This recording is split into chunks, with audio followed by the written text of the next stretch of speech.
Afghan Army soldiers in 2013. The CIA is expanding its covert operations in Afghanistan, sending small teams of highly experienced officers and contractors alongside Afghan forces. Daniel Berehulak for The New York Times, Washington. The CIA is expanding its covert operations in Afghanistan, sending small teams of highly experienced officers and contractors alongside Afghan forces to hunt and kill Taliban militants across the country, according to two senior American officials, the latest sign of the agency's increasingly integral role in President Trump's counterterrorism strategy. The assignment marks a shift for the CIA in the country, where it had primarily been focused on defeating al-Qaeda and helping the Afghan intelligence service. The CIA has traditionally been resistant to an open-ended campaign against the Taliban, the primary militant group in Afghanistan, believing it was a waste of the agency's time and money and would put officers at greater risk as they embark more frequently on missions. Former agency officials assert that the military, with its vast resources and manpower, is better suited to conducting large-scale counterinsurgencies. The CIA's paramilitary division, which is taking on the assignment, numbers only in the hundreds and is deployed all over the world. In Afghanistan, the fight against the Islamic State has also diverted CIA assets. The expansion reflects the CIA's assertive role under its new director, Mike Pompeo, to combat insurgents around the world.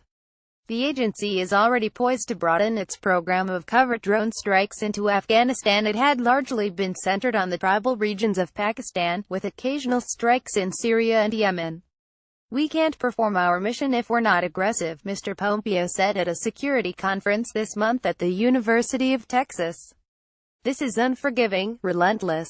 You pick the word. Every minute, we have to be focused on crushing our enemies."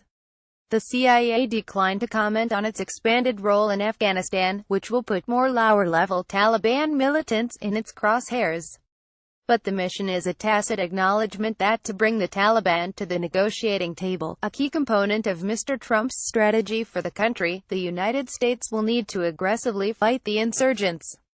In outlining his security policies for Afghanistan and the rest of South Asia this summer, Mr. Trump vowed to loosen restrictions on hunting terrorists. "The killers need to know they have nowhere to hide, that no place is beyond the reach of American might and American arms," Mr. Trump said.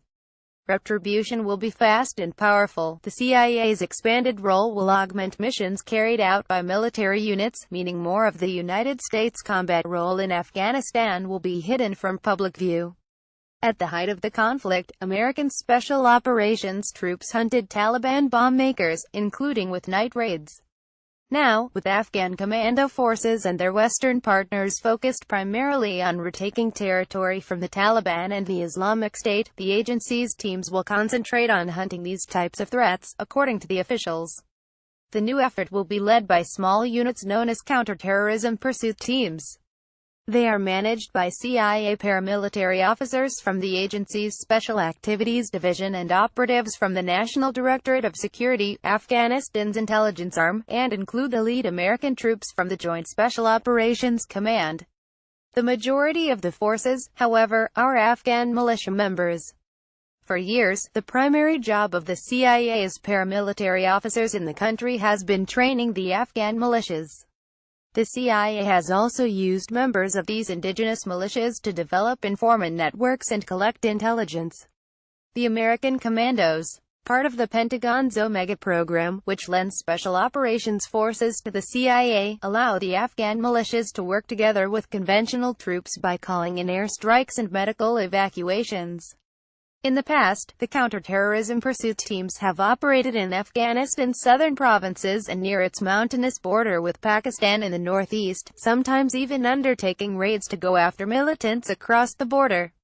As the American military drew down its presence in Afghanistan in 2014, the teams continued to conduct missions in Afghan cities and in the surrounding countryside, and with greater autonomy. The units have long had a wide run of the battlefield and have been accused of indiscriminately killing Afghan civilians in raids and with airstrikes. "The American people don't mind if there are CIA teams waging a covert war there," said Ken Stiles, a former agency counterterrorism officer. "They mind if there's 50,000 U.S. troops there." Taliban-made bombs have been a persistent problem for American and Allied forces in Afghanistan. Over 16 years of war, the Taliban, the affiliated Haqqani network and other militant groups have made roadside bombs, or improvised explosive devices, their weapon of choice. They serve as a relatively inexpensive and deadly counter to the United States' overwhelming technological advantage in weaponry and surveillance. The weapons have maimed thousands, including American troops, Afghan soldiers and countless civilians.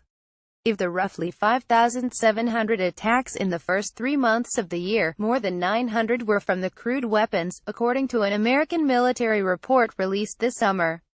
In recent months, the Taliban have begun to lean more heavily on suicide vehicles packed with explosives, much as the Islamic State has in Iraq and Syria.